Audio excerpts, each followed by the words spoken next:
Paolo Banchero was the number 1 pick in the 2022 NBA Draft, and fittingly, he led the class in points per game this season. And then we can also bring in rebounds per game, and then here's assists.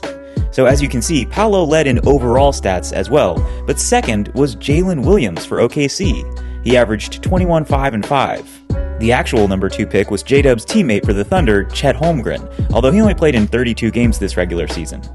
Then Jabari Smith Jr. and Keegan Murray were the 3rd and 4th picks.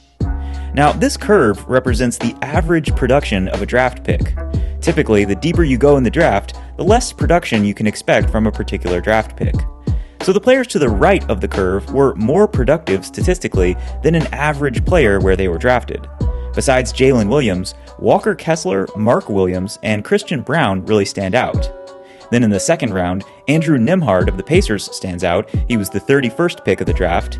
And then from the undrafted players, Scottie Pippen Jr. on the Grizzlies really stands out. But the players to the left of the curve underperformed statistically relative to where they were drafted. Johnny Davis and Ousmane Dieng really stand out, and then AJ Griffin as well. He's the only player from the first round who didn't play at all in the NBA last season. Finally, we can reorder the players from this draft class based on their stats from this season.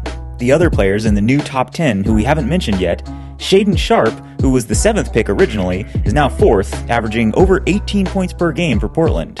Jaden Ivey, he only played in 30 games for the Pistons due to injury, but he's the only player besides Paolo who's in the same position, 5th, as he was originally. Then another Piston, Jalen Duren, he's 2nd in the class in rebounds behind just Walker Kessler. And then Dyson Daniels, he had a breakout season for the Hawks, leading the entire league in steals, and he won Most Improved Player and was first team All-Defense. And finally, Benedict Mathurin, who was the 6th pick originally, averaged 16 points and 5 rebounds in the regular season for the Pacers. Alright, so what do you think about this draft class, and who else stands out to you?